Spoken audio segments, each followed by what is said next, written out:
ზესტაფონის სამტრედიის ავტომაგისტრალზე დასაქმებულმა მუშებმა ორდღიანი გაფიცვის შემდეგ მუშაობა კვლავ განაახლეს. მხარეებს შორის შეხვედრა და შეთანხმების მიღწევა იმერეთის გუბერნატორისა და თერჯოლის მუნიციპალიტეტის ადგილობრივი ხელისუფლების ჩართულობით მოხდა. შეხვედრაზე გაფიცვული მუშების საინიციატივო ჯგუფის წარმომადგენლებმა საკუთარი მოთხოვნები წამოაყენეს. ტოდნი ტანეკას ადმინისტრაცია კი მუშებს სამუშაო პირობების გაუმჯობესებას დაპირდა. Ქუშინ ჩვენს მიერ განხორციელდა შეხვედრა, როგორც დამსაქმებელი იტალიური ფირმა ტოდინი ტაგანას კომპანიის ხელმძღვანელობასთან, ასევე გაფიცვულ მოსამსახურების საინიციატივო ჯგუფთან მიღწეული ერთობლივი შეთანხმების შედეგად გაუმჯობესებული იქნება მათი როგორც სამუშაო, ასევე სოციალური პირობები.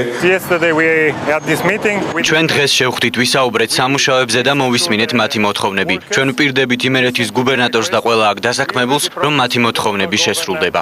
წყლის პრობლემა, საჭმლის პრობლემა, ანუ სასადილოს პრობლემა თქვენს რომ გადაიჭრება. და განახლდა ამის შემდეგ მუშაობა. რაც იყო წამოყენებული ხალხის მიერ გაფიცვა, რასაც